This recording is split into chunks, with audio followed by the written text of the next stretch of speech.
Parlons Cana. En France, t'as le droit de la vendre, t'as pas vraiment le droit de la faire germer, mais t'as vraiment interdiction de la faire fleurir. Pour moi, le cannabis est légal en France.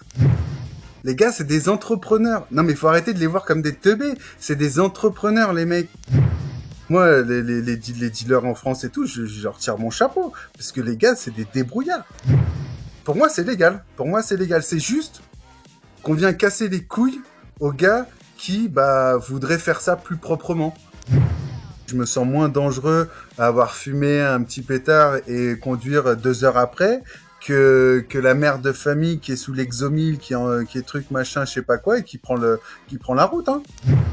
Pour moi, la politique, s'ils légalisent pas, c'est parce qu'ils y trouvent leur compte. Le chanvre ne pourra pas sauver le monde, mais pourtant c'est bien la seule qui aurait pu le faire. Parlons Cana. Cet épisode est sponsorisé par CBD Info, le blog d'information incontournable sur le CBD. On y retrouve des informations sur l'actualité du CBD en France et en Europe, des informations sur la législation et le lifestyle, mais aussi la rubrique interview qui est innovante et qui permet aux acteurs du CBD de s'exprimer avec authenticité, sans oublier les nombreuses études et analyses. Et pour avoir de super promos, visitez CBD Info. Bonjour, je suis Mathias et vous êtes bien sur Parlons Cana saison 2, le premier podcast qui traite de l'actualité du cannabis légal et bien plus encore. Après une première saison exceptionnelle où nous avons eu des invités extraordinaires, je suis ravi de vous retrouver pour une deuxième saison au cours de laquelle vous retrouverez un mélange d'opinions et d'entrevues piquantes, parfois musclées, avec une grande variété de personnalités, des politiques, des avocats, mais aussi des producteurs, des addictologues et des acteurs majeurs du milieu venant du monde entier. Bref, vous allez apprendre des informations surprenantes venant de tous horizons et sans langue de bois. Nous allons ensemble démystifier cette plante aux 1000 facettes et examiner en profondeur cette révolution mondiale en constante évolution qu'est le cannabis. Je vous souhaite une très bonne écoute sur Parlons Cana. Bonjour et bienvenue sur Parlons Cana. J'ai l'honneur aujourd'hui de recevoir Green. Alors Green, tu es créateur, administrateur et présentateur de la chaîne YouTube Can I Kick It. Tu vas nous en parler après. Mais tu es aussi porte-parole des sols vivants pour Demeters. Je le dis bien, Demeters System ? Ouais, Demeters, c'est ça. Demeters, yes. Et de la gamme de graines de collection, évidemment. Aïe Caméléon, qui est des graines légales, on va dire, de CBD et THC. Tu nous en parleras évidemment là-dedans par la suite. Alors, c'est même plus qu'on va dire, c'est totalement légal, hein. Ah, ben voilà, excellent. Évidemment, là, toi, t'aimes bien faire ça et tu l'as bien subi, on va en parler, mais tu es, on appelle borderline, mais 100% dans la légalité, évidemment. Exactement. Tu es basé à Barcelone. On va y revenir. Pourquoi tu t'es mis à Barcelone? Et évidemment, c'est des questions juridiques, mais tu vas expliquer pourquoi. Alors, Can I Kick, c'est quoi? C'est un média éthique du cannabis. C'est ce qu'on appelle un smoke show à la française, un talk show, on va dire, à la française, qui est dédié à la culture cannabique. C'est bien ça? C'est ça. Ok, alors tu évoques plusieurs thématiques, donc évidemment le cannabis, le THC, la culture, la légalisation, la sensibilisation, l'éthique, la bioénergie, mais ce qui est très important pour toi, et tu me l'as signalé évidemment en off, c'est le respect de la nature, qui est un élément déterminant, et je sais que tu es assez remonté sur ce sujet, donc on va en parler. Bien sûr, l'actualité que tu traites, et tu as eu pas mal de guests, et notamment des guests qui sont dans la musique, on va dire, en général. Donc, ton objectif, c'est contribuer à faire évoluer les mentalités et surtout essayer de mieux faire connaître cette plante tant stigmatisée. On est un petit peu dans le même objectif sur Parlons Cana. C'est pour ça aujourd'hui que je voulais vraiment te donner la parole et te faire connaître de la communauté de Parlons Cana. Et surtout, tu veux faire comprendre que la voie industrielle n'est pas la seule. Donc, tu as une voix un peu différente de ce qui est passé sur Parlons Cana. Et moi, j'ai trouvé intéressant de la laisser révéler au plus grand nombre pour qu'un maximum de personnes puissent avoir différentes infos et puis créer leur propre pensée.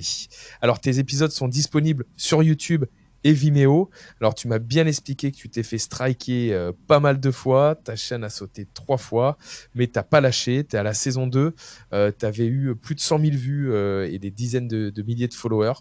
En ce moment, bah, tu subis ce qu'on appelle le shadow ban. Hein. Ça arrive à beaucoup de personnes dans le milieu du cannabis, évidemment. C'est-à-dire que les réseaux sociaux te cachent un peu, hein, te laissent vivre, mais te cachent un peu.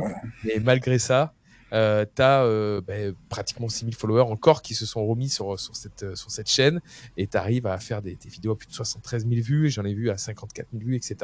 Donc, félicitations. Tu ne lâches Ben, pas. merci. Ben non, on est toujours là. Bravo, bravo. Tu représentes. Alors moi, la première question, et tu le sais parce qu'on en a parlé, tu écoutes Parlons Cana, tu sais ma première question. On a Bien besoin de sûr. savoir, avant, évidemment, de parler de ta chaîne YouTube, de parler de Barcelone, de parler des graines, de parler de toutes les choses que tu représentes aujourd'hui. On aimerait savoir qui tu es. Parle-nous un peu de toi. Déjà, pourquoi Green? D'où sort ce nom? J'ai ma petite idée, mais d'où sort ce nom? Et explique-moi un petit peu qu'est-ce qui t'a permis de te lancer là-dedans et faire tout ce que tu fais aujourd'hui. À toi la Ok. Ben merci. Déjà, je veux être remercié de m'inviter. C'est super cool parce que les médias cannabis sont pas très solidaires entre eux souvent, donc ça fait plaisir de pouvoir venir chez toi et j'espère que un jour tu viendras chez nous à Barcelone. Et ce sera un plaisir de t'inviter. Mais je te prends au Et mot, hein. Je te ah prends au mot tout de oui, suite. Tu sais ben, que je viendrai évidemment. Et tu sais, tu parles de médias solidaires. Moi, au contraire, hein, je suis vraiment pour qu'on s'unisse mhm, tous pour être plus puissants. Et on a parlé en off, on peut en parler même tout de suite, hein, de notre ami en mhm, commun qu'on a sur Newsweed, bien sur sûr. lequel on peut faire une petite dédicace Ah à bah, même une grosse dédicace à Aurélien Newsweek qui est là depuis tellement d'années pour organiser des choses. Faut pas oublier que ça a été un des premiers à avoir fait ramener, bah, c'est pas que lui qui a fait ramener Frenchy Canoli, mais bon, en tout cas, nous, on a pu le rencontrer grâce à lui parce qu'il a fait dans les Spanabis, il faisait des wake and bake qui étaient incroyables, où il réunissait tous les Français et tout ça. Et c'est grâce à des actes comme ça, grâce à des réunions tous ensemble où on arrive à échanger et tout, que la communauté française arrive à se développer, quoi. C'est- excellent. On s'était dit, on fait un petit big up pour Aurélien, donc voilà, j'espère qu'il va être content. Allez, je coupe plus. À toi, Green. Alors, Mhm. explique-nous un peu qui tu es, pourquoi tu t'appelles Green. Il y a une belle histoire derrière ça. Bah, on va faire chronologiquement. Déjà, j'ai toujours été, on va dire déjà depuis tout petit, je suis un élément perturbateur, tu vois. J'ai toujours préféré être dehors qu'à l'intérieur. Mon grand-père était passionné de jardin. Et en fait, c'est comme je te disais, tu sais, je suis dyslexique, j'ai des troubles un peu de l'attention et tout ça, donc j'étais très mauvais à l'école.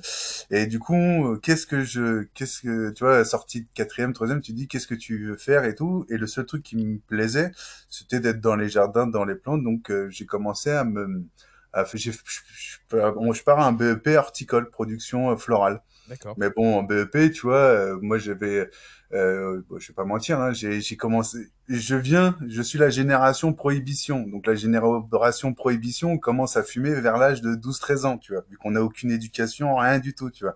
Donc moi, ça faisait déjà pas un paquet d'années que je fumais. Évidemment, fumer si jeune, ça crée Ah, c'est la pire des choses. C'est la bien pire des sûr, ça choses. crée hormis le côté dépendance, mais ça crée surtout, on est en pleine construction du cerveau et Bien on a sûr. discuté ici sur Parlons Canin avec un addictologue ou d'autres, donc évidemment, on n'invite pas du tout les personnes à commencer si jeunes, bien au Ah non, pas du tout. Au contraire, mais même vous pouvez le voir nous aussi sur notre chaîne. À chaque fois, nous on dit qu'on a été des cobayes. On a dit qu'on a été des cobayes et des crash tests, tu vois, parce que toute la génération 60, 70, 80, excuse-moi, pas 60, 60, fin 70, début 80, 90. On s'est tous mangé le shit en pleine face et on ne pouvait pas en discuter. Moi, quand j'étais jeune, mes parents, c'était impossible d'en discuter. Il y avait aucune, et du coup, bah, comme on pouvait pas en discuter, que c'était les copains qui te ramenaient ça et que on te disait, ah, vas-y, essaye, essaye, essaye, bah, en fin de compte, tu tombais très vite dedans, quoi. Et surtout, à l'époque, Je te coupe c'était, un peu sur ça, mais je trouve que c'est très important ce que tu dis, parce qu'on en a parlé aussi avec l'addictologue de ce sujet-là. Mhm, Et le problème de prohibition, c'est de faire que en fait c'est tabou, c'est Bien mal. sûr. Donc comme c'est tabou, c'est mal, on peut pas en parler évidemment, et donc ça crée ce que tu es en train de nous expliquer. Ça crée que on y va, on sait pas pourquoi, on sait pas comment, et on rentre dans un système qui est pas Bien sûr. forcément bon. Alors que si on dédramatisait, et tu l'as bien dit, toi, démystifier, on va dire, Bien cette sûr. plante-là, on pourrait en parler plus librement et faire des choix plus avisés. Bien J'en sûr. profite, je rebondis sur ce que tu dis. Je te laisse continuer, je te coupe plus là.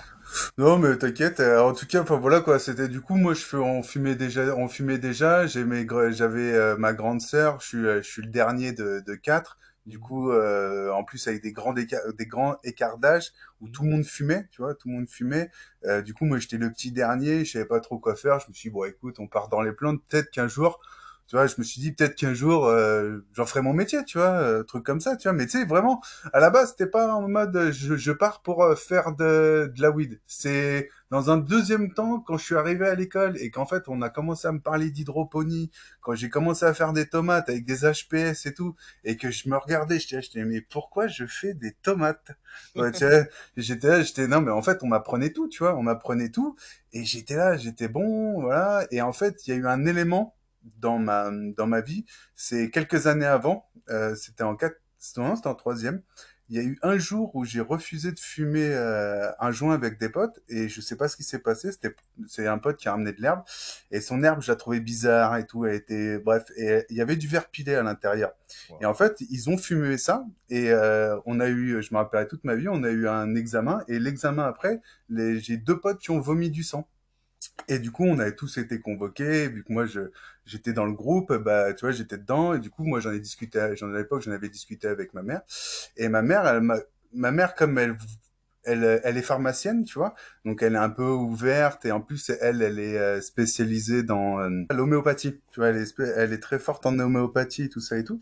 Et donc moi je disais mais je fume, j'ai dit très jeune je fumais, après on avait des problèmes familiaux et tout ça, et je lui ai dit du coup soit je m'intoxique avec ce qu'on fait pousser dans la rue, soit je me construis une petite box, tu vois, et je fais plus que de la weed, je fais des plantes à droite, à gauche et tout, et ça a été dur à lui mettre ça dans la tête, mais au bout d'un moment j'ai réussi à lui mettre dans la tête, donc du coup moi, chez moi, j'ai très vite commencé à cultiver, mais mineur, tu vois, mineur, je cultivais, tu vois, parce que il y a prescription, hein.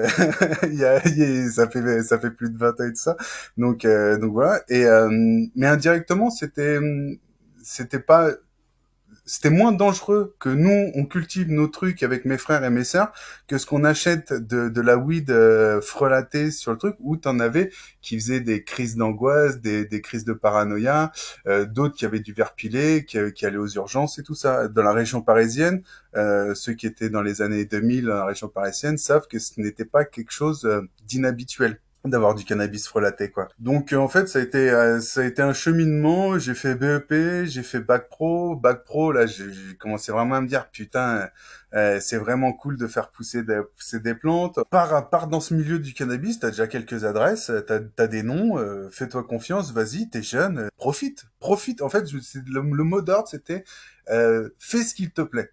Fais ce qu'il te plaît, mais ne pars pas en couille, tu vois. Reste borderline, mais ne passe pas la ligne La rouge, ligne tu rouge. vois. Hmm. Voilà. Donc, en ayant cette ligne rouge toujours à côté de mes pieds, tu vois, je me dis, Alors c'est quoi la ligne rouge pour toi?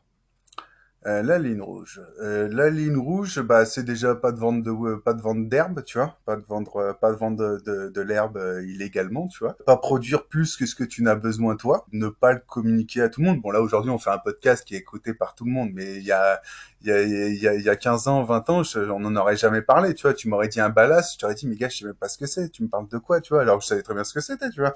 Mais voilà, quoi, ouais, c'était vivre dans le secret, vivre, voilà, pas dépasser la ligne rouge, c'était en fait avoir avoir son jardin secret et ne pas s'en sortir. Et D'accord. tu n'en sors pas en vendant pas, tu vois, juste en faisant goûter tes potes à droite à gauche et tout ça et tout quoi. Mais pas plus, tu vois, Je comprends. pas plus. Pour moi, la ligne rouge, elle a toujours été en fonction que tu gagnes de l'argent illégalement, on va dire, tu vois. Ok. Ok. Voilà. Et tu vas arriver, alors quand est-ce qu'on parle de Green? Quand est-ce que Green s'est révélé au monde? Bah là, c'est comme là, il va falloir quand même à ce moment-là, il va falloir quand même attendre plus de 10 ans encore, tu vois. Dis donc. Ah ouais, ouais, bah, facile, hein. Et du coup, ouais, parce que bah comme je te disais en fait, surtout à la base, je suis pas quelqu'un qui aime me mettre en avant, tu vois. Quand j'ai fait du dessin, j'aimais être dans le graffiti parce que le graffiti, tu sortais la nuit, t'étais avec tes copains, il y avait ton blast qui était là, mais personne ne savait qui t'étais. Dans la musique, pareil, j'avais un groupe de hip-hop, j'aimais pas rapper, j'aimais être derrière, faire les instrus, faire le mix, le master et tout ça.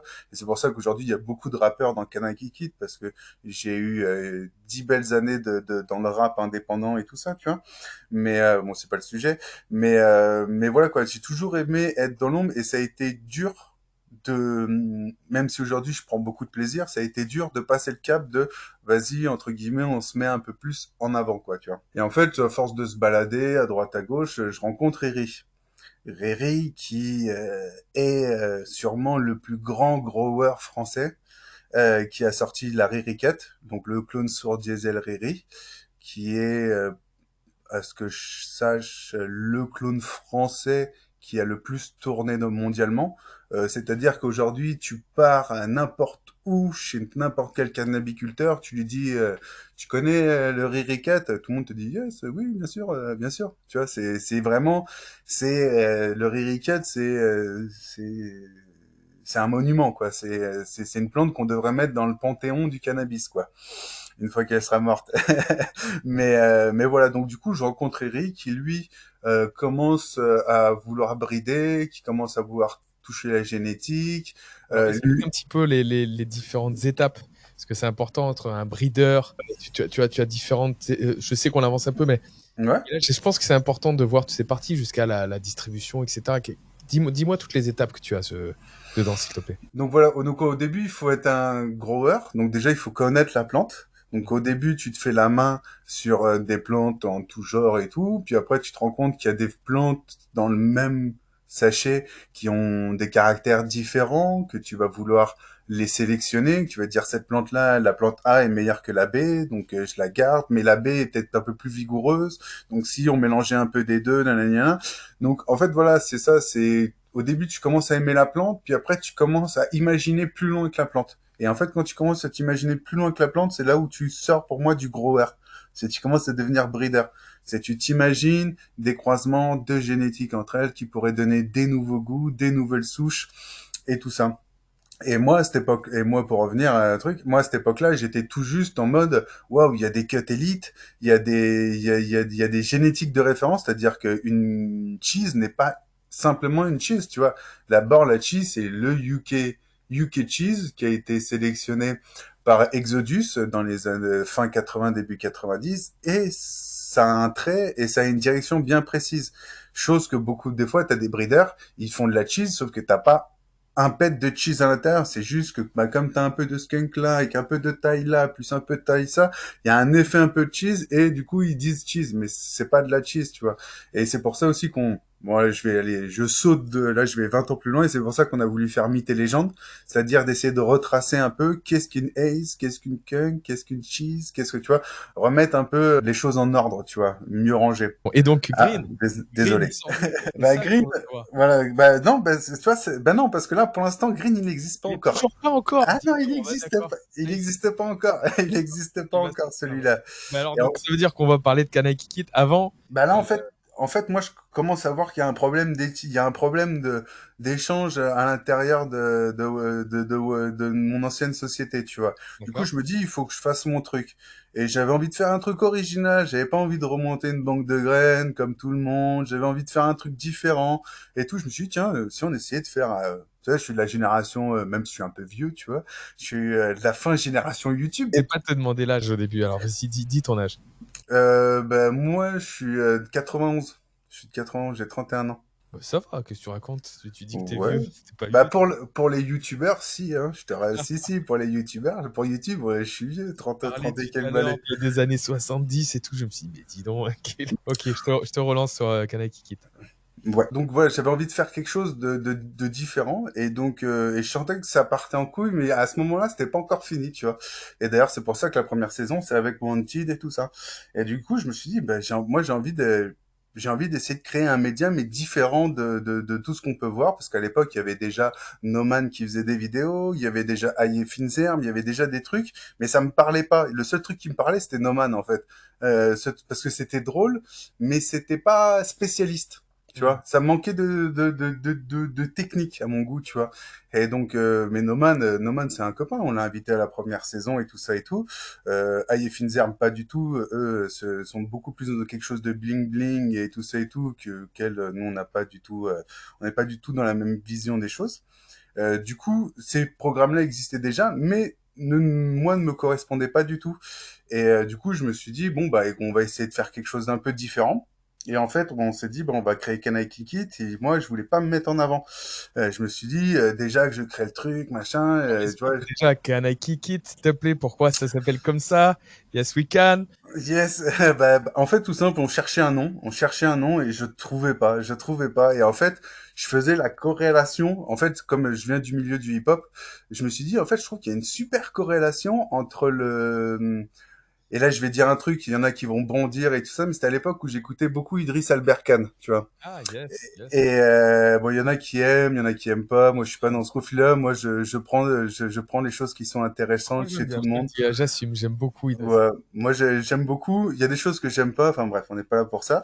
Ouais. Et donc du coup, il parlait de choses qui étaient qui faisaient peur, qui étaient. C'était quoi son truc déjà à l'époque? Et la C'était bio. ouais non, le biomimétisme. Et tu sais, il Oui, disait que c'était que les grands changements se passaient toujours en trois étapes, tu vois, oui. et que c'était impossible. Enfin, c'était grotesque, dangereux, évident, tu vois. Et en fait, je me suis dit, bah, pour moi, il y a une vraie corrélation entre le rap underground et le cannabis, qui est stupide, dangereux, évident. Et en fait, du coup, je me suis dit, bon, bah, ça s'appelle Ken I Kick It. On remplace le I par High, genre je plane. Et en plus, c'était Ken I Kick It, Yes We Can. Et pour moi, c'était un message de paix. Mm, Pour moi, c'était, est-ce que je peux rapper? Oui, tu peux, gros. Vas-y. Tu mm. vois, c'était pas tu vois, par exemple, je crois que c'était les Foochies qui disaient trop de MC pour pas assez de micro, tu vois. Là, c'était vraiment, tu vois, Can I kick it? Yes, we can, tu vois. Et moi, en fait, parce que j'ai un côté hippie utopiste, j'avais envie que ce soit un Yes, we can, tu vois. Et en plus, c'était à l'époque d'Obama et tout ça et tout, qu'il y avait le Yes, we can et tout. Enfin, il y avait plein de choses qui tournait autour du canaille, Yes Weekend. Enfin, je trouvais qu'il y avait beaucoup de choses qui me parlaient et qui étaient surtout très cohérents avec ce que je vivais moi, tu vois, avec ce que j'ai vécu moi, avec ce que j'ai ressenti et mon histoire tout simplement, tu vois, le hip-hop et tout ça et tout. Donc pour moi, Canaille Kick It, c'est quand je l'ai trouvé, j'ai fait ouais, ben c'est ça. On a trouvé Évident, le, évident. voilà, c'est ça. Et pour les Français, souvent, on nous appelle plus ça CHKI parce que souvent les gars en France, comme on est très mauvais et je me mets dedans en anglais, on a du mal à dire Can I Kick It. Et voilà. Donc, Et donc c'est un smoke show. Donc, pourquoi tu as utilisé cette. Tu t'es été inspiré quoi, des États-Unis pour faire ça, pour faire ça? ouais, je crois qu'au départ c'est Noman qui m'a chauffé. D'accord. C'est No Man dans une span abyss où il m'a dit mais pourquoi tu fais pas ton truc? Et je lui ai dit mais toi si je fais mon truc tu viens? Il m'a regardé, il m'a dit bah ouais et je te ramène du monde. Je dis ben feu. Du coup moi je suis rentré, je Alors, dis vas-y explique-nous ce bon. que c'est une Spanabis pour ceux qui connaissent pas, rapidement. C'est un salon, c'est un salon d'exposition du chanvre où tu trouves tout le matériel, toutes les fleurs, enfin tu trouves tout. Tu ne peux, non, excuse-moi, tu trouves toutes les fleurs en photo. Tu ne peux pas acheter de fleurs sur place. Mais tu as tous les cannabis clubs autour. Mais voilà, c'est comme le salon de l'auto, mais pour le chanvre. Ben, c'est bien, je vais rebondir sur ce que tu dis parce que, effectivement, donc toi, tu es à Barcelone, je pense que c'est le Ouais, moment d'en parler. Et effectivement, Barcelone, c'est très spécial, c'est complètement différent de la France. C'est-à-dire ça qu'à n'a rien à voir. Barcelone, voilà, ça n'a rien à voir. Tu as ce qu'on appelle des cannabis clubs. Donc, si tu Ouais. peux un peu nous en parler de comment c'est organisé à Barcelone, et parce que ça intéresse beaucoup de monde. Je vais pas mentir, je suis pas la meilleure des personnes pour placer sur ça parce que j'en ai pas un. Moi, je fais juste que y aller et tout ça. Mm. Mais ouais, un cannabis social club, c'est-à-dire qu'en Catalogne, ils ont une loi associative qui est que tu peux ouvrir un social club Si tu as assez d'adhérents, assez de membres, assez de jardiniers aussi qui peuvent te fournir en social club, et tu as des adhérents qui payent à l'année pour pouvoir venir se servir à des prix raisonnables selon les cannabis social club auxquels tu vas. Et une fois que tu y es, bah voilà, t'y es, tu y vas, t'as ta carte pendant un an. Les boissons, ça coûte rien. Enfin, tout dedans coûte rien. C'est vraiment associatif. La weed coûte un peu cher, mais ça c'est encore un autre sujet. Et en fait, t'as que les Espagnols ou personnes avec un numéro NIE qui peuvent y aller. Et voilà, c'est quelque chose. C'est les Comment ça? Espagnols. Que sur place, tu n'as pas le droit de te Oui, déplacer. voilà, c'est que sur place. Tu ne peux pas sortir avec de la weed.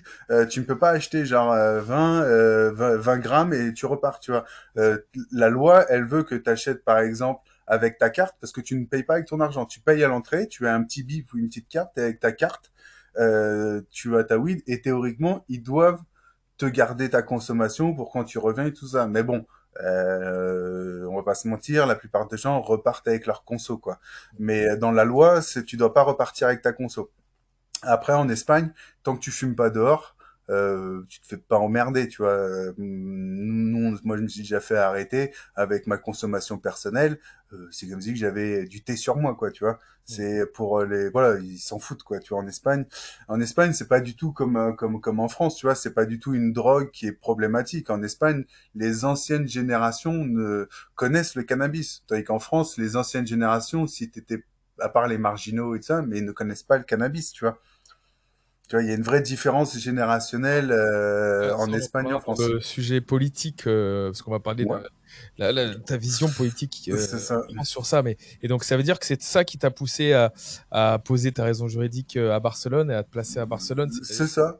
plus Bah, libre. parce que, ouais, Ouais. c'est ça, j'avais envie de monter un peu ma structure personnelle et tout ça, et voilà. Et comme je te dis, à la base, j'étais plus quelqu'un en retrait, tu vois. Donc, je voulais organiser, je voulais monter les choses. C'est pour ça que les 2 premières saisons, c'est pas moi qui les présente. C'est toujours été des amis.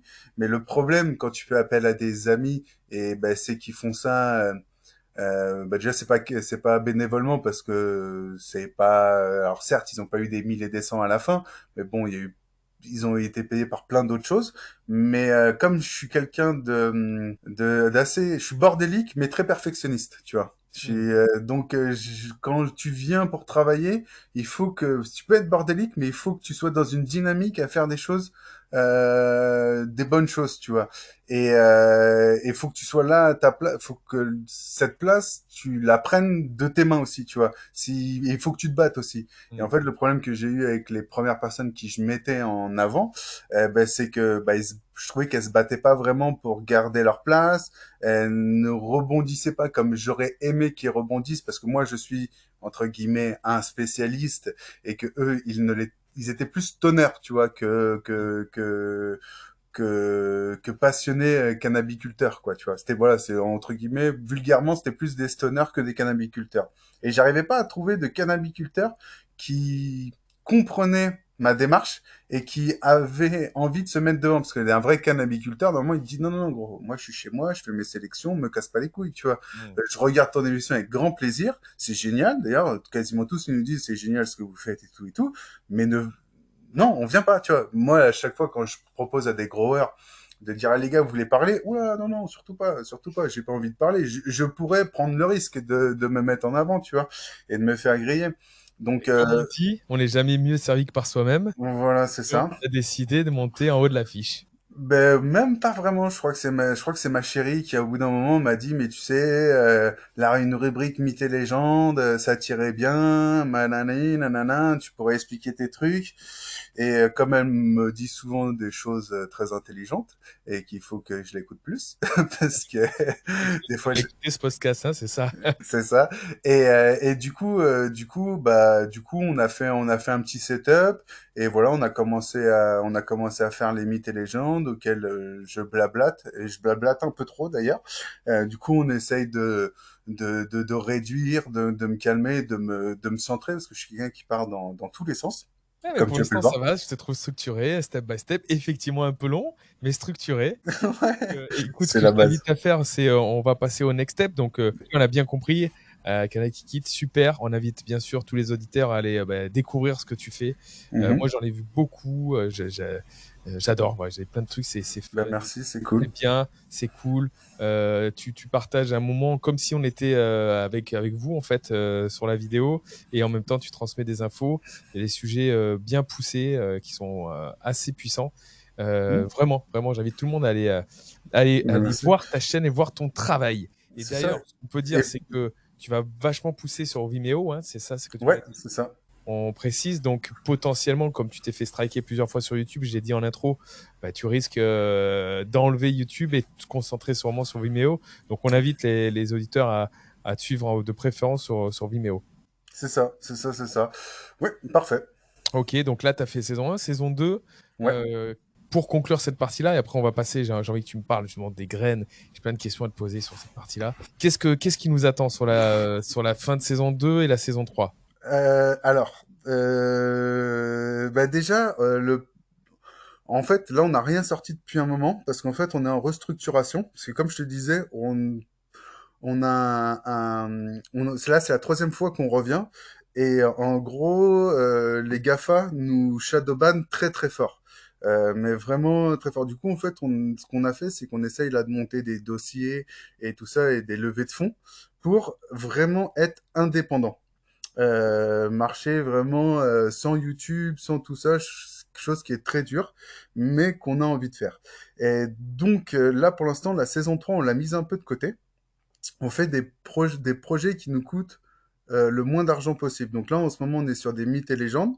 Et d'ailleurs, on va peut-être, mais ça, c'est pas sûr encore, mais peut-être un jour, on fera un podcast parce qu'on a un forum privé qu'avec des spécialistes, mais des gens qui ont vraiment, vraiment, vraiment du savoir. Et moi, j'aimerais les mettre en avant. Du coup, en ce moment, on est un peu en train de discuter de comment on pourrait faire pour que eux, ils aient une sécurité tout en leur donnant la liberté de parler et de dire ce qu'ils veulent. Mais bon, le modèle n'est pas du tout encore trouvé. Du coup, on est vraiment sur ce travail-là. Donc, la suite, ce sera des mythes et légendes. Une saison 3 sûrement avec d'autres invités. Et après, on a des projets encore plus fous, qui est une cannabis cup, mais qui n'a rien à voir avec des cannabis cup traditionnels. Et je ne pourrais pas vraiment t'en dire plus parce que j'ai pas envie que le projet on se le fasse piquer. D'accord. Mais en gros, c'est beaucoup plus d'organisation. Il faut connaître une centaine de vrais jardiniers. Et en gros, on voudrait monter une Cannabis Cup style un peu télé-réalité avec un suivi des growers chez les growers. D'accord. Voilà. Et en gros, au lieu, parce qu'une Cannabis Cup, c'est de mettre en avant une variété, mais tu sais jamais quel est le grower qui a gagné la Cannabis Cup. Tu sais toujours que c'est telle variété, telle variété. Alors que mettre en avant une variété, nous, on voudrait mettre plutôt en avant un jardinier pour notre cannabis cup qu'une variété. Donc, on a tout un setup.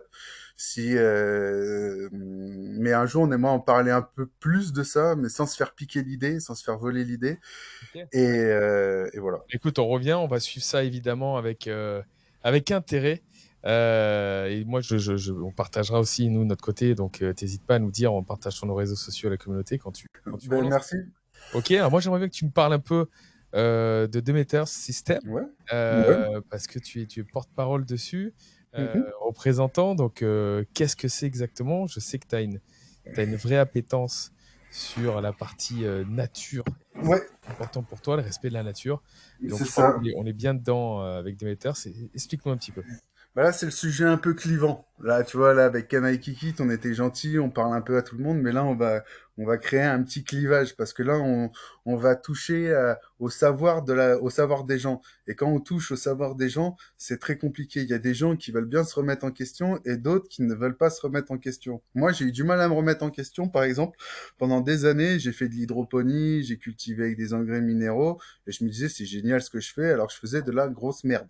Pour moi, pour ma santé personnelle et pour la nature. Parce qu'aujourd'hui, le cannabis, on dit que c'est une des industries qui pourrait sauver la planète parce que c'est dépolluant, tout ce qu'on veut, blablabla, blablabla, tout ça. Mais le problème qu'il y a, c'est qu'aujourd'hui, si demain on légalise, il va y avoir une culture intensive du cannabis qui va être amenée via une culture industrielle et via des engrais. Tu vois, et via des engrais. Et ce qu'il faut savoir, c'est que la culture du cannabis et les personnes qui cultivent qui ont des petites boxes secrètes chez eux, Mhm. c'est des gens qui, pour 1 mètre carré, ont allez, pour les plus gentils, ils ont 5 6 produits liquides, et les plus méchants, ils ont 15 20 produits, tu vois. Donc 15 20 produits qui sont des réactifs, enfin, c'est NPK avec oligo-éléments.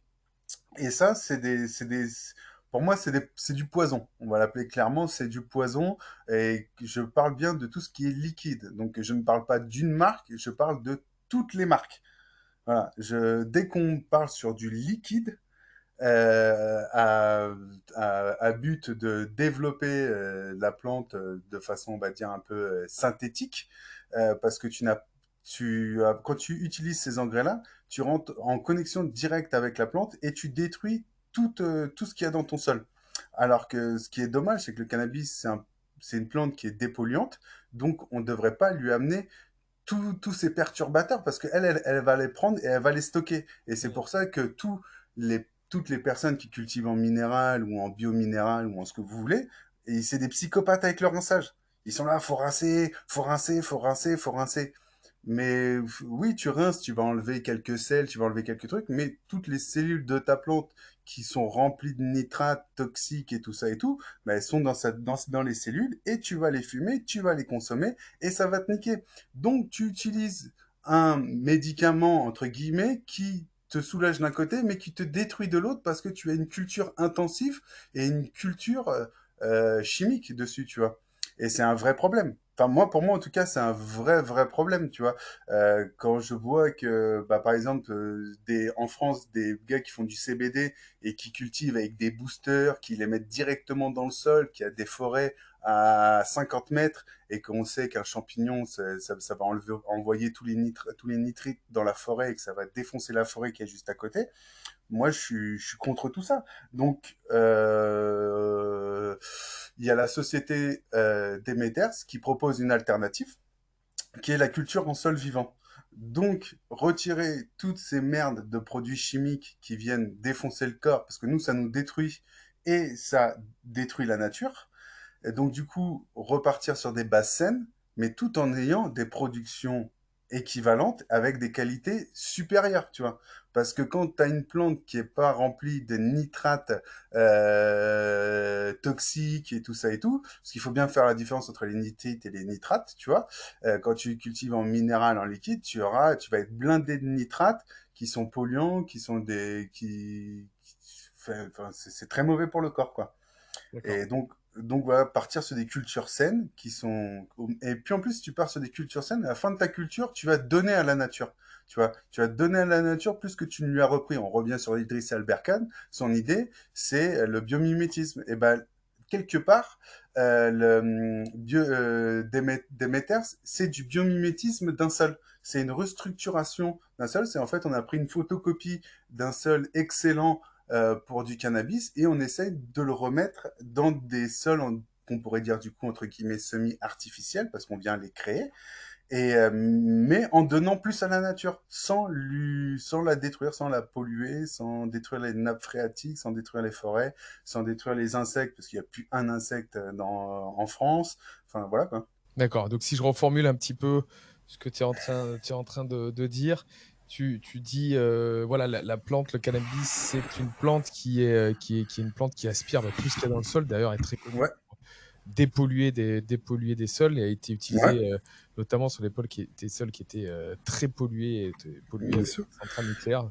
Voilà, mais est-ce qu'on peut revenir sur ça par exemple? Je voudrais Ouais. juste que les gens comprennent ce que c'est une plante qui dépollue. Vas-y. Parce qu'en fait, une plante qui dépollue, c'est une plante qui est capable d'emmagasiner des nutriments qui sont dans le sol. On est d'accord sur ça. Donc, en fait, elle les stocke en elle-même. Et après, elle les décompose une fois qu'elle est morte via sa décomposition dans le sol. Sauf que nous, le cannabis qu'on a, on le consomme. On n'attend pas qu'il moisisse. Donc, en fait, tous les métaux qu'elle dépollue dans ton sol artificiel se retrouvent dans les fleurs Bien que sûr. tu vas consommer. Parce que si on le considère en tant que dépolluant, eh ben, en fait, c'est sur un champ. c'est sur un champ où tu vas rien amener, tu vas amener du chanvre, et le chanvre, après, tu vas le broyer et tu vas le remettre sur ta parcelle de chanvre. Et là, t'as dépollué parce que t'as une plante qui est venue pomper les choses qu'il y a dans le sol, et après, t'as des champignons qui sont venus décomposer toutes les matières. Sauf que nous, il nous manque une étape dedans. On a la plante qui absorbe toutes les merdes, toute l'azote, tout le phosphore, tous les nitrates à la con. Sauf que nous, on cut les plantes, on les fait curer et on les consomme. Il n'y a pas de décomposition parce que c'est pour nous. Voilà.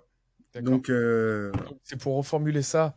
Évidemment, c'est justement c'est ça que je voulais mettre en avant. C'est-à-dire qu'en gros, tu as une plante qui récupère tout.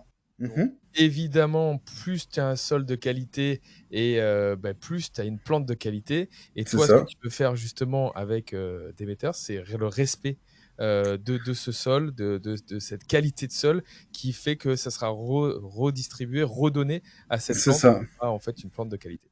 C'est ça. Et nous, avec Demeter, ce qu'on fait, c'est qu'en fait, on a des kits qui sont faits pour les sols vivants. C'est-à-dire que les personnes qui n'y connaissent rien, c'est du plug and play, notre façon de faire. En fait, ils achètent un kit, ils mélangent et ils rempotent. Tu vois, ils n'ont pas à se prendre la tête avec les compositions, avec tout ça. Donc, c'est vraiment d'une facilité désobligeante. Tout le monde peut y arriver, tout le monde peut passer le cap et tout ça.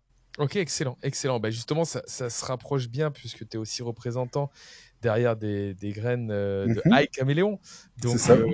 parle-nous un petit peu de ce marché de graines parce que, évidemment, c'est presque un peu tabou. Et j'ai essayé d'en parler à plusieurs personnes, et notamment sur la partie quand je suis allé sur les salons. Ouais. Et c'est vrai que c'est un peu tabou, cette histoire de graines. Donc, explique-moi un petit peu le marché, comment il s'organise, qu'est-ce que c'est. Bah alors Euh, c'est totalement tabou pour plusieurs choses parce que voilà là je vais allumer un peu. Bah par exemple si tu parles de graines de THC CBD légal en France, t'essayes de parler à CBDO par exemple une que tu connais très bien. Oui. Eux ils vont noyer le poisson. Pourquoi? Parce que nous on les a rencontrés, ils veulent marcher qu'un breeder qui est catastrophique et en fait c'est pour eux c'est pas un marché. Pour eux c'est pas un marché, ils ont un petit truc et ils en vendent pas. Les vendeurs de CBD vendent du CBD. Ils vendent très très peu de graines, tu vois. Et quand ils en vendent, ils vendent des choses de qualité vraiment médiocre. Et du coup, quand tu vends des choses médiocres, souvent ça t'amène pas à aller voir un peu plus loin, tu vois. Et en France, les graines, c'est tabou parce qu'en fait, c'est légal et illégal. Combien sur CBDO? Mais CBDO, ils vendent pas de graines. Si, bah, moi, tous les magasins que j'ai fait CBDO, ils vendent Word of Seed. Ah ouais, d'accord, d'accord. Ouais, donc ils revendent des graines d'un autre producteur, on parle. Ouais, d'un producteur, je crois que c'est un producteur espagnol qui rachète des trucs en Albanie, parce que il y a très peu de producteurs de graines qui font leurs graines. Tu vois, ça c'est un autre sujet qu'on pourra parler, mais la plupart des grainetiers achètent des graines en gros, soit dans les pays de l'Est, des mafias, soit ils les achètent aux États-Unis ou et encore c'est très rare, ou en Espagne, parce qu'il y a plein de gens qui font des graines au kilo. Donc, de un, souvent les grandes marques font très peu leurs graines, donc ils osent pas trop parler de leurs graines. Et de deux, en France, la graine, c'est graine de collection. Donc, c'est des graines que tu peux acheter, que tu peux revendre, mais que tu ne peux pas faire germer. Voilà, Ouais. parce qu'en fait, il y a l'Union européenne, il y a une loi qui dit qu'en gros, sur le vivant, on ne peut pas détruire le vivant. On ne peut pas détruire plus de variétés, pas de variétés, mais de plantes que ce qu'on a détruit. Et en fait, du coup, on ne peut pas interdire vraiment la graine de chanvre, surtout parce que la graine de chanvre en elle-même a moins de 0,2. Donc elle n'est pas considérée, elle n'a pas de THC, donc elle n'est pas considérée comme un psychédélique ou une substance interdite. Donc la graine, on peut la vendre, mais on ne peut pas la faire germer. Et dans la loi exacte, on a le droit de la faire germer, mais on ne peut pas la faire fleurir. Si tu suis la loi française exacte, tu aurais le droit d'acheter dans un gros shop le matériel pour cultiver, parce que les gros shops sont légaux, tout est légal. Le terreau, tout est légal. La graine est légale, mais sa floraison, comme c'est une plante qui est photopériodique, donc c'est toi qui choisis la floraison. Quand est-ce que par exemple, il y a des plantes mères, les Yucachis, et t'as des plantes mères, elles sont en croissance depuis les années 80, elles ont jamais vu la floraison, tu vois. Mm. Du coup, en fait, en France, la loi, théoriquement, elle te dit, tu as le droit de cultiver, mais pas de la faire fleurir. Parce que tu ne sais pas le taux de THC et tout ça. Une chose qui n'est pas du tout respectée. Si tu te fais arrêter avec des plantes en croissance, t'es dans la merde. Mais bon, ça c'est encore un autre sujet. Il y a beaucoup d'avocats qui sont passés, on en a parlé de ça, mais vas-y, je te laisse continuer. Non, enfin bon, voilà quoi, c'est juste pour dire qu'en fait, en France, t'as le droit de la vendre, t'as pas vraiment le droit de la faire germer, mais t'as vraiment interdiction de la faire fleurir. D'accord. Et la grande majorité sont en Espagne aussi, il faut le voir sur les graines, parce que effectivement, c'est plus cool en Espagne, ou comment tu expliques ça? Bah, alors en Espagne, il y a pas le cannabis fait partie de l'agriculture conventionnelle. Donc en fait, à partir du moment où tu es agriculteur, tu n'as pas de licence particulière pour cultiver du chanvre ou autre chose, tu vois. Pas comme en France où tu es obligé d'avoir une licence de chanvrier et tout ça. En Espagne, il n'y a pas de licence de chanvrier, tu vois. En Espagne, tu peux demander des licences THC, CBD, mais il faut être une grosse société, il faut prouver beaucoup de choses. Enfin, il y a beaucoup de choses à prouver. Mais en Espagne, les semences agricoles sont libres de droit et on peut revendre, produire des graines de CBD, de THC, CBD. C'est juste qu'il faut, en Espagne, il faut prouver que tu détruis les récoltes. D'accord. Ok, je Voilà, comprends. quand tu fais de la graine, nous on détruit les récoltes, on a des vidéos, on nous voit brûler ce qui nous reste après les graines, quoi. D'accord. Ok. Ok. Voilà. Donc c'est pour ça qu'ils sont en Espagne. Ok. Ouais. Écoute, je vais te faire basculer sur le premier et le dernier sujet. Ouais. Et je sais que tu as pas mal de choses à dire. Et d'ailleurs, tu m'as dit en off, je vais te surprendre. Et je t'ai Ouais. dit, écoute, moi, je veux que tout le monde puisse donner son avis sur Parlons Cana, évidemment. Mhm. Je t'ai pas demandé ce que c'était, je vais découvrir avec les auditeurs. C'est quoi ta vision aujourd'hui sur la légalisation en France, ta vision de notre politique, la vision de ce qu'on fait? Vas-y, surprends-moi. Bah, je vais t'annoncer que figure-toi que pour moi, le cannabis est légal en France. Ah! C'est, elle est pas vraie, celle-là, hein? Elle est bonne, j'aime. Elle est bonne, celle-là. Et je vais te dire pourquoi je pense que le cannabis est légal en France. Je vais t'expliquer pourquoi. Parce qu'à partir du moment où tu as n'importe qui en France à le cul posé sur son fauteuil, peut avoir un menu avec plusieurs variétés, avec plusieurs sacs, que tu peux payer en transaction et que tu te fais livrer chez toi. On n'est pas dans une légalisation déjà. Regarde, on oublie la loi. On oublie la loi. On oublie qu'il y a un jour, il y a un mec qui nous a cassé les couilles, qui nous a dit on vous avez pas le droit. Mais demain, tu veux trouver de l'herbe, c'est hyper facile. Tu te connectes sur Instagram, tu te mets sur Snapchat. Il y a toutes les applications. Et même maintenant sur Facebook, t'as des mecs qui sont sponsorisés pour revendre des trucs. À Marseille, les mecs ils mettent les coordonnées GPS, les coordonnées GPS. Donc, c'est-à-dire que tu sais pas où c'est, c'est légal. Bien sûr, C'est, on a vu même aux informations sur TF1, Hmm. quand tu passes avec le menu écrit sur le mur, avec Mais oui, les promotions, la mais oui. fidélité. Donc, Ils font des jeux, ils font des jeux, ils font des jeux, ils font gagner des paix, ils font gagner des consoles. Les gars, c'est des entrepreneurs. Non, mais il faut arrêter de les voir comme des teubés. C'est des entrepreneurs, les mecs. Les mecs, enfin vraiment, hein, moi, les dealers en France et tout, je leur tire mon chapeau. Parce que les gars, c'est des débrouillards. C'est pas de l'argent facile, hein. On pourrait dire que c'est de l'argent sale, certes, oui, mais c'est pas de l'argent facile, hein, parce que quand t'es dealer, tu te prends la tête un truc de fou, quoi. Donc pour moi, le marché il existe déjà. C'est juste que les politiciens, ils sont pas au courant que c'est légal. Tout simplement, en fait, l'État n'est même pas au courant. Pour moi, en fait, ce qui se passe, c'est que Darmanin et tout ça, ils savent pas ce qui se passe chez eux, parce que je suis désolé, mais tu vois, regarde aujourd'hui, n'importe qui commande de la Skittles des États-Unis. Elle a été cultivée aux États-Unis, gars. Tu vois, elle a passé la douane, elle a passé tout ça, quoi. Tu vois, pour moi, c'est légal. Pour moi, c'est légal. C'est juste qu'on vient casser les couilles aux gars qui, bah, voudraient faire ça plus proprement, plus légalement.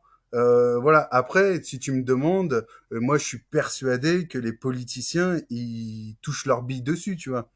non, mais c'est intéressant ce que tu dis, parce que, en fait, pendant un moment, je me suis mis dans ta peau et je me suis dit, je ferme les yeux, j'imagine qu'il n'y a pas de la répression.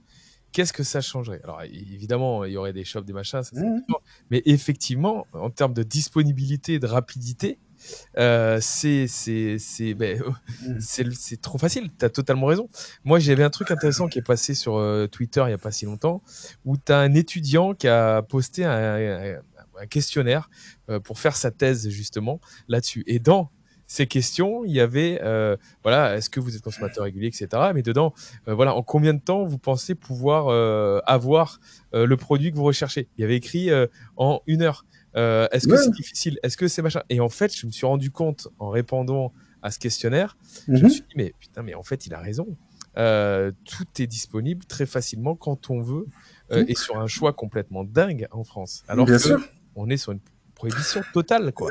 Je vais te donner un exemple. La dernière fois, je suis allé en France, on a fait un concert et tout, on était 3 heures du mat, truc et tout, et on n'avait plus rien, tu vois.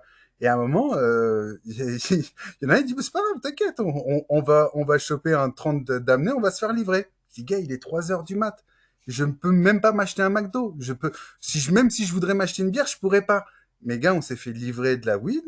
euh, Alors que, tu vois, les autres trucs qui sont légaux, on ne pouvait pas. Donc pour moi, c'est légal. Moi, comme je te dis, pour moi, c'est légal. Et il l'a appelé avec son téléphone et je lui disais, mais gars, t'as ton téléphone, tu payes. Et en plus, il y a quelques années, c'était en Bitcoin et maintenant, ils font ça par PayPal. Tu vois. Donc il faut arrêter les conneries, tu vois. Faut arrêter les trucs. Ah, mais j'aime bien cette façon de penser. Et donc, en gros, ben voilà, le marché, comme tu as dit, est là. Il y a Ouais. les acheteurs, etc. Alors, quelle serait ta vision à un moment donné? Parce que, bon, évidemment, là, on le voit comme ça, tu pousses le trait, mais en fait, pas tellement. Mais derrière, Euh, on a cette problématique quand même de produits, beaucoup de produits frelatés. Tu l'as dit en introduction, même tu mhm, l'as dit toi dans ce qui t'est arrivé dans bien sûr. des produits frelatés. On est quand même sur un marché où tu as énormément d'argent qui vont à des mafias, qui sort beaucoup de jeunes de l'école aussi, qui a un problème aussi sur l'information, comme tu l'as dit Mhm, aussi en introduction. C'est-à-dire qu'en gros, comme c'est tabou, on peut pas en parler, on peut pas éduquer. Mais mhm, pas éduquer dans le monde consommer. bien Éduquer, sûr. c'est renseignez-vous dessus, et on vous explique voilà, réellement l'impact qu'il y a eu. Et d'ailleurs, j'invite à tous les auditeurs d'écouter La Dictologue qui est passé sur Parlons Canal. C'était hyper intéressant ce sujet-là. Comment parler à ses enfants Bien de sûr. ce sujet. Et donc voilà, donc on a toutes ces problématiques quand même aujourd'hui qu'on subit, sans parler des personnes qui perdent leur permis, sans parler des personnes qui sont standards, j'allais dire, qui ont une vie Mais standard et qui sont tu veux, tu, arrêtées, tu vois, tu etc. veux que, tu veux qu'on parle du permis? Moi, je suis désolé, je me sens moins dangereux à avoir fumé un petit pétard et conduire 2 heures après que la mère de famille qui est sous l'exomile, qui est truc machin, je sais pas quoi, et qui prend la route, hein, tu vois? Moi, il y a des médicaments, il y a des choses, je trouve Écoute, ça fou. le problème, c'est que tu te fais arrêter, tu perds ton permis. Voilà, Ah oui, bien alors sûr. que l'exomil, tu le perds pas. Et Ah donc, ça oui. veut dire que si tu en as besoin, ou tu perds ton emploi, ou Ah oui. demain, tu conduis sans permis. Et là, par contre, tu mets en danger. Tu n'as plus d'assurance, tu n'as plus rien. Ouais, mais normalement, après ça, c'est la descente aux enfers. Tu perds ton permis, tu perds ton boulot, tu C'est ça que je perds te dis, ton appart, tu en perds ta gros, femme, et voilà. voilà, tu... On parle de ces dispos, etc. Mais on a Mhm, quand même toujours cette épée Damoclès sur la tête qui dit que ça peut faire basculer des vies bien sûr, du jour au lendemain sur cette partie-là. Donc toi, ta bien sûr. position, donc après là, c'est vrai que c'est puissant ce que tu viens de dire, mais ta position là, ce politique, pourquoi aujourd'hui ça bloque encore selon toi alors que l'Allemagne se bouge Tu veux la vérité? et t'es aussi en Espagne. Alors, Mhm. je veux ta vérité. Effectivement, il y a beaucoup de vérités qui ont été dites. Ben, Dis-moi ta bon, vérité. ok, pour moi, comment, alors je vais essayer de bien le tourner parce que je vais éviter d'envoyer une tarte dans la gueule. On va dire que les politiciens, ça les arrange bien que ce soit comme ça. Voilà. Parce Pourquoi? que je pense, alors déjà, je pense qu'il y a beaucoup, déjà, ils s'en servent beaucoup pour récupérer de l'argent. Pour récupérer de l'argent, mais pas comme on pourrait le voir avec les taxes, avec tout ça. Je pense qu'il y a vraiment un État corrompu, tu vois. Comme Gérard Parme, tu vois. Tu connais un gars qui s'appelle Gérard Forêt? Non. Ben, je t'invite à regarder, c'était le plus grand dealer de Paris, qui lui Ah oui, t'explique, il disait oui, que oui, bien sûr, lui, bien sûr. Il a écrit un livre, il est passé voilà. sur. Ben, franchement, Et c'était plutôt lié à la cocaïne, ça, pas trop sur le cannabis. alors c'est la cocaïne, mais regarde, il te parle de. Moi j'ai lu son livre, il parle de Pasqua, qui lui prenait le shit, l'argent du shit, pour gonfler, pour les programmes de la gauche, tu vois. Et il te le parle, il te le dit tout ça. Moi après, moi c'est quelqu'un qui était là, il a fait des livres, il a dit beaucoup de choses. Aujourd'hui, il y a personne qui l'emmène au tribunal pour lui dire c'est faux, quoi que ce soit. Donc, moi, j'ai envie de dire que ce qu'il dit, c'est plausible. Deuxième chose, quand on voit par exemple que le gars de la lutte anti-stupéfiants, il se fait saisir avec une maison à Marbella, je sais pas combien de tonnes de cannabis et tout ça et tout et tout. C'est qu'il se passait un truc, tu vois. Tu tapes sur Google La République en marche cannabis, tu tombes sur un nombre d'articles où tu as des députés, tu as des gars qui se sont fait choper. Le frère, je crois que le frère de Rachida Dati ou un truc comme ça, était un énorme trafiquant de hashish, tu vois. Il y a, enfin, pour moi, la politique, s'ils légalisent pas, c'est parce qu'ils y trouvent leur compte à l'illégalité. Et ils y trouvent leur compte pas que sur les détournements d'argent, ils trouvent leur compte sur les cités, par exemple, parce que les cités, bah, ça fait vivre des cités, ça fait vivre des familles, et ils arrêtent pas de dire que si on leur retire ça, toute la France va brûler. Alors que moi, je suis Je te réponds sur ça. Je te réponds sur ça. Regarde, moi, je te dis mon avis. J'en ai parlé. Tu sais, il y a beaucoup qui sont passés sur Mhm, des politiques. T'as Michel Lambert qui est passé. mhm. T'as un sénateur qui est passé. T'en as plusieurs qui sont en cours, qui vont passer là. Mais je te dis une chose. Là, tu dis, par exemple, tu prends la politique En Marche, mais il y a une grande majorité étaient pour. Il y a beaucoup de politiques qui étaient pour la légalisation. Bah, je pense que même Macron, à la base, il était pour, hein. Il Je était pense que, pour Macron, il l'a écrit avant de se faire. ouais. Après, il a changé d'avis parce qu'il sait qui vote en France. Mais il était pour. Non, non, non, non, non, je pense pas que ce soit ça. Je pense que ça, c'est, ça, je pense que c'est un cheval de Troie. Ça, je pense que c'est un cheval de Troie parce que je suis un truc dont je suis persuadé, c'est que si demain j'ai écouté ton podcast avec le politicien qui disait, oui, mais si on fait un référendum, si on le loupe, on va mettre 10 ans après. Moi, c'est un truc dont je suis persuadé, c'est que si on dit les gars, là, il y a un référendum sur le cannabis, le protocole, c'est qu'il faut que vous vous renseigniez 3 mois avant l'Amérique, vous preniez vos cartes d'adhésion, vérifiez, tu vois, renseignez-vous sur les papiers. Je suis persuadé qu'il y a énormément de jeunes qui vont et de gens qui vont aller revoter, tu vois, parce que voilà. Et dire qu'en France, il y a que les vieux qui votent, je suis pas sûr. Je pense qu'en France, Non, c'est le cas et on l'a vu avec les élections présidentielles. Les statistiques étaient flagrantes. Mais tu as raison sur le fait que sur des sujets comme ça, je pense que ça ouais, devrait aller dans mais les. regarde, excuse-moi, mais regarde, un mec comme, moi je suis pas du tout pro Mélenchon et tout, mais regarde un mec comme Mélenchon, tout le monde est persuadé que c'est un menteur et tout ça et tout, et pourtant il a un petit discours un peu cohérent, pouf, il y a plein de jeunes qui se réveillent, tu vois, il y a plein de gens qui se réveillent, et pourtant le porte-parole Mélenchon, bah, personne n'y croit, tu sais, le gars il est là depuis 60 ans, il a fait tous les gouvernements possibles, inimaginables, et il nous dit que c'est lui le renouveau, et il n'y a pas plus dinosaure que lui, alors que, voilà, mais c'est juste, Ça peut pousser les jeunes à aller en politique, à dire ouais, on peut changer des choses. Et puis on l'a bien vu, sûr. il y a beaucoup de fois où on a posé la question de partout sur Twitter, d'autres choses. On le voit, la réaction des gens, ils sont plutôt pour. Il y a Bien sûr. trop d'avantages à légaliser, puisqu'en fait, comme tu l'as dit depuis le début, on fait des choses qui paraissent incohérentes sur les graines, sur les cross mags, sur plein de choses. Et il faut remettre un peu de sérénité là-dedans. Mais je te réponds sur la partie cité, tu sais. Moi aussi, on me l'a dit, ce contre-argument. Et tu l'as dit en plus, toi. Tu as dit, voilà, aujourd'hui, les dealers, c'est vraiment des chefs d'entreprise, quoi. C'est Ah ouais, mais d'ouf. des réseaux de distribution, Ils sont des employés. employés, vérification de qualité, fidélisation des clients. Exactement. Ouais, vraiment, c'est Ils des. font des études de marché, où se positionner, par la concurrence et tout et tout. C'est un vrai délire, hein. Exactement. Et écoute, toutes ces personnes-là qui aujourd'hui vivent dans l'illégalité, avec Mhm, tous les problèmes que tu as, et tu vois le nombre de personnes qui sont en prison aujourd'hui mhm. pour ce genre de problème, pourraient devenir demain des chefs d'entreprise qui Bien travaillent dans sûr. un marché totalement légal, en recrutant des bonnes personnes, en professionnalisant le marché. Et je te dis, ça n'importe pas, mais tu l'as vu aux États-Unis. Et il y a une personne qui va bien, qui passe, qui est passée sur Plan Cana et qui parle justement du changement qu'il y a eu dans leur région, dans leur pays, Mhm, sur les taxes. bien sûr. On parle de taxes, mais c'est monstrueux les taxes potentielles qui peuvent redistribuer, qui ont investi dans les routes, qui ont investi dans l'éducation, qui ont investi dans plein de choses. Monstrueux cet apport financier que tu peux avoir. Bien sûr. Et pas dans les mains du peuple, j'allais dire, de l'État pour le peuple à la base. Tu Bien vois, sûr. dans les mains plutôt d'une façon illégale. Bien Donc, sûr. Et il y a le commerce direct et il y a le commerce indirect en plus. Que le commerce indirect, on a vachement du mal à calculer. C'est-à-dire, aux États-Unis, et par exemple, toutes les sociétés de sécurité qui se sont créées pour protéger les gars dans le cannabis, bah ça, c'est pas considéré dans le cannabis, mais c'est des gars qui ont créé des sociétés de sécurité. Par exemple, il y a des nouvelles banques spécialisées dans le cannabis, puisque au point de vue fédéral, ils acceptaient pas l'argent. Tu as des sociétés style un peu banque juste cannabis qui sont créées. Donc il y a l'économie directe qui est incroyable et il y a une petite partie d'économie indirecte qu'on a du mal à calculer qui est aussi à pas négliger. Donc il y a un vrai, enfin moi, pour moi, il y a un vrai avantage à signer ce papier et de dire qu'il y a un autre, moi il y a un autre truc qui me rend fou, c'est quand on dit ouais mais si on le légalise demain, la France ça va être Walking Dead, tu vois.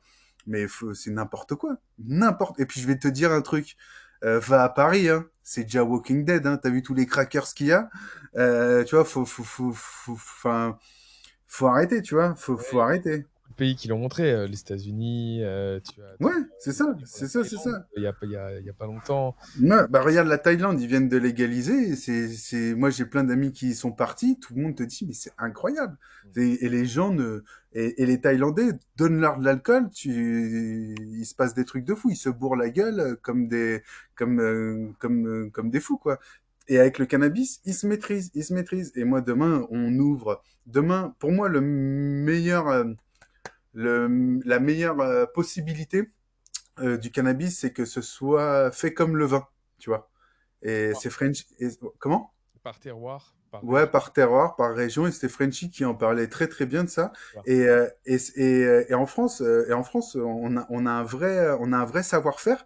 C'est-à-dire que tu vas à peu près partout dans le monde, dans une société de cannabis, tu retrouveras toujours un Français haut placé. C'est vrai. C'est vrai. Toujours. En France, on a un vrai savoir-faire du cannabis parce qu'on essaye de nous faire croire que c'est pas dans notre culture, mais le cannabis fait partie de notre culture, tu vois. Mais, non, mais t'as Et raison, la canne-bière, la canne-bière, franchement, pour moi, si le cannabis n'est pas culturellement français, Baudelaire n'est pas culturellement français, tu vois. Baudelaire, il a acheté l'appartement au-dessus du club des Hachachines parce qu'il voulait juste descendre et se démonter la tronche, tu vois, et remonter s'il avait la puissance de remonter, tu vois. Et on parle de Baudelaire. Et tu veux qu'on en parle d'autres? Le club des Hachachines, on tape le nom, je te sors des noms, c'est des pontes de l'écriture, quoi, tu vois. Et pour moi, et on parle de 1700, 1800, même Napoléon. Pour moi, le début du problème cannabis, c'est avec Napoléon. Napoléon, c'est français, quoi, tu vois. On remonte à plusieurs centaines d'années dans notre histoire, donc on a un vrai savoir français. Tu vois que, enfin, dire que par exemple, le truc de Jamel Debbouze quand il disait que Jésus, il aurait dû dire fumez ce shit, c'est mes cheveux, au lieu de buvez mon sang, c'est du vin. Ça, c'est un truc ecclésiastique, mais en vrai, dans notre histoire, il y a eu quelque chose comme ça, tu vois. Il y a eu quelque chose comme ça. L'être humain, c'est toujours déplacé avec le chanvre. D'ailleurs, si je peux donner une petite anecdote sur ça, il y a une étude allemande qui est assez incroyable sur les perroquets. Ils se demandent pourquoi il y a des perroquets qui parlent plus les uns que les autres. Pourquoi il y en a qui ont des cordes vocales plus développées. Et en fait, ils se rendent compte que les perroquets qui parlent le plus, c'était des perroquets proches de la Jamaïque, ça, qui avaient des graines de chanvre et une certaine oméga 3. Parce que la graine de chanvre est considérée comme un super aliment avec une oméga 3 très particulière qui pourrait être à la base de l'assouplissement de nos cordes vocales. Donc la graine de chanvre, on en mange depuis la nuit des temps, quoi, tu vois. Donc faut arrêter de dire que le cannabis, c'est pas, on a un système endocannabinoïde, tu vois. Euh, c'est en nous, tu vois, c'est en nous, c'est la plante, elle est en nous. On n'a pas un système pour les doliprane, tu vois, on a un système endocannabinoïde avec des récepteurs faits pour les cannabinoïdes. C'est quand même incroyable. Pour moi, on est des éléments qui sont faits pour être en contact avec cette plante. Après, je suis pas en train de te dire que tout le monde devrait consommer du cannabis. Je dis juste que nos récepteurs sont faits pour réceptionner ces molécules-là. waouh, j'ai bien aimé cette fin de podcast là. T'as été inspiré sur la fin. J'ai bien aimé cet échange. Moi, je vais te donner le mot de la fin et Ouais. je sais que tu avais une punchline assez puissante à nous dire d'un certain Jack. C'est pas Jack Daniel, c'est quelqu'un d'autre. C'était Jack Herer qui disait que le champ ne pourra pas sauver le monde, mais pourtant c'est bien la seule qui aurait pu le faire. Waouh. Voilà. Tu sais quoi, on a failli hein, arrêter cet épisode sans que tu nous expliques pourquoi Green. Et pourquoi Green? Ah ouais, bah ouais, c'est vrai, bah tout simplement parce que tous les mecs des années 80-90, avant qu'il y ait YouTube, avant qu'il y ait tout ça, il y avait une vidéo d'un Hollandais qui te montrait comment transformer ton garage en deux espaces, un espace croissance, et la vidéo, pour tous ceux qui veulent la chercher, elle s'appelle Hygro Chronique. Et en fait, il t'apprenait à monter en fait, tu avais un garage vide, il t'apprenait à tout bricoler, à faire ton espace de croissance, ton espace de floraison, malheureusement en hydroponie, parce que c'était les années 90 et que l'hydroponie, c'est quelque chose de old school. Et du coup, en fait, lui, il t'apprenait comment cultiver des plantes en hydroponie chez toi, en homemade. Et c'est la vidéo qui, je pense, a bercé tous les mecs de ma génération et un peu plus vieux. Et on a tous appris avec lui, quoi. Et ce gars-là, on n'a jamais su qui c'était, il est jamais revenu, rien. Et en fait, quand quand ma chérie me disait mais mets-toi en avant, mets-toi en avant, je me suis dit bon bah faut que je fasse hommage à ce mec, et c'était un hommage à ce monsieur-là qui nous a appris de bonnes choses. Écoute, excellent. Ça a été la double fin, on va dire. C'est ça. Très heureux de discuter avec toi aujourd'hui. Merci à toi. Et bien sûr, te réinviter dès que bah, toi, tu repars dans l'action là. Ouais, merci. Et merci pour cet échange. Merci à toi, merci de m'avoir invité. J'espère que je suis pas parti un peu trop dans tous les sens, où j'étais un peu long. De toute façon, tu pourras couper des trucs. Hésite pas à couper, hein, t'inquiète, je prendrai pas mal. Je sais que je blablate beaucoup. Non, on a passé un bon moment. J'ai vraiment adoré le milieu et la fin là, de notre discussion. C'est vraiment hyper intéressant, hyper captivant. En tout cas, tu avais pas mal de choses à dire. J'étais très heureux de te mettre en avant aujourd'hui, de mettre en avant ta chaîne, et qu'on invite bien sûr à tout le monde à suivre. On va mettre les liens dans l'épisode, dans le descriptif de l'épisode, évidemment. Et je te dis, Green, j'espère à très vite. À très vite, et j'espère que ce sera chez nous la prochaine fois. Carrément. L'invitation est enregistrée. Je vais passer en Espagne. Cet épisode est sponsorisé par CBD Sport, le blog d'information dédié aux sportifs. Vous y trouverez de nombreuses rubriques dans la musculation, l'endurance et la précision. Vous y serez conseillé sur la manière de prendre du CBD, que vous soyez débutant, professionnel ou expert. Venez feuilleter ce blog dédié uniquement au bien-être des sportifs. Alors rendez-vous sur www.cbd-sport.info.